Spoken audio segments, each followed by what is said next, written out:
Equipment bonding jumpers play a critical role in electrical safety by providing a low impedance path for fault current. This helps to minimize the risk of electrical shock and fire during fault conditions. While the National Electrical Code, specifically Section 250.102d, directs you to size equipment bonding jumpers according to Table 250.122, based on the rating of the overcurrent protection device, there's a valid concern about whether this method adequately addresses the maximum fault current the bonding path might experience. The overcurrent protection device rating in Table 250.122 is related to normal operational current, not necessarily the high fault currents that can occur.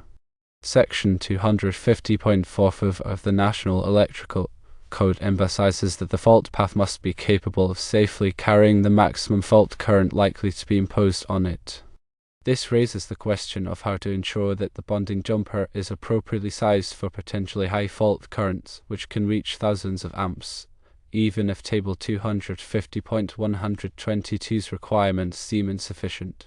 The actual fault current that could flow through the bonding path depends on several factors. Firstly, the source of the fault is a key determinant. A fault closer to the power source, such as the transformer, will generally result in a higher fault current due to lower impedance in the upstream circuit.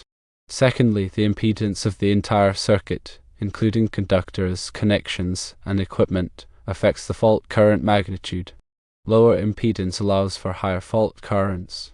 Thirdly, the specific location of the fault within the system influences the current path and impedance.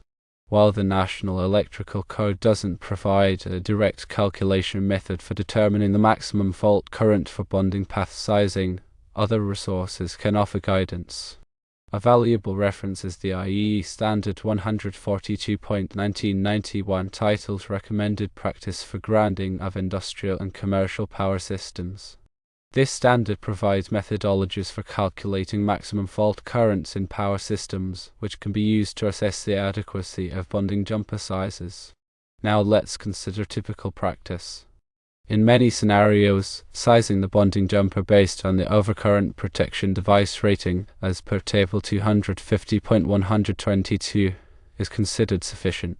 The reasoning behind this approach is that the overcurrent protection device, such as the circuit breaker or fuse, is designed to interrupt the fault current within a specific time frame, limiting the overall stress on the bonding path.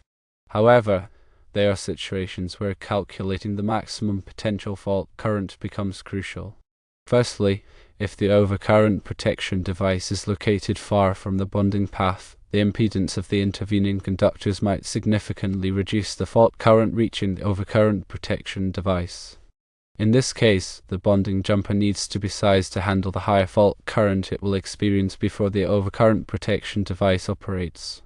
Secondly, in complex or long bonding paths, impedance can increase, potentially affecting the fault current distribution and requiring a more detailed analysis to ensure adequate sizing.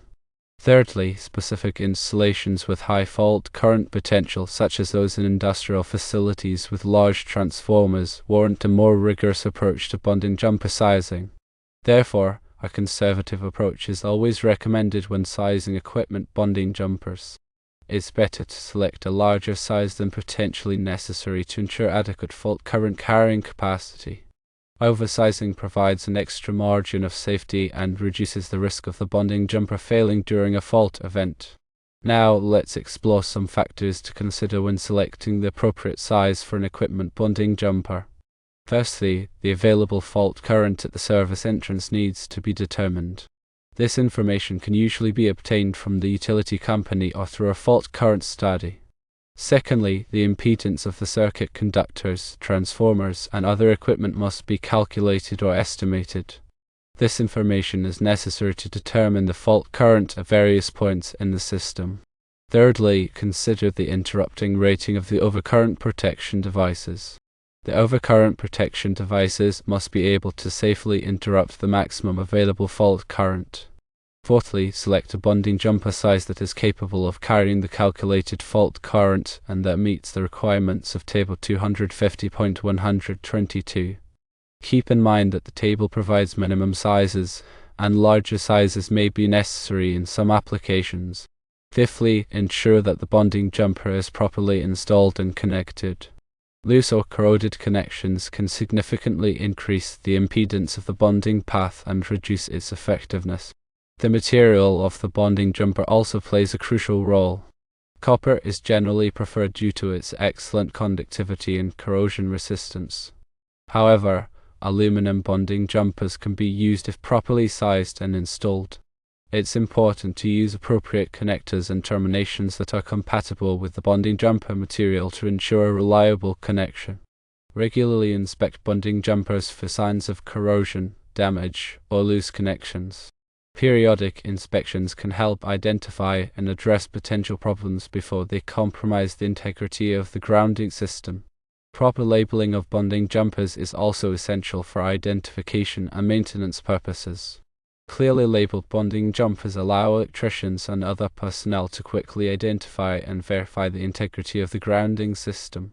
Furthermore, consider the environmental conditions where the bonding jumper is installed.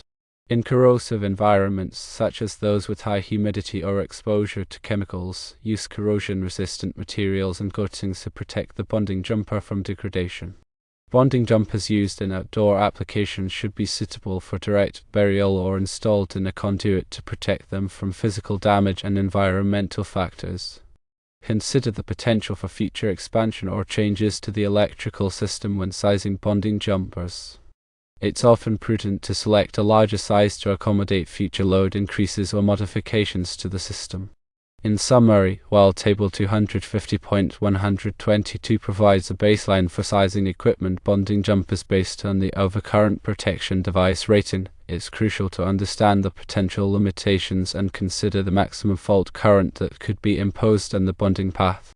By taking into account factors such as fault current calculations, impedance, overcurrent protection device characteristics, and environmental conditions, and by erring on the side of caution, you can ensure that the bonding jumper is adequately sized to provide a safe and effective grounding system.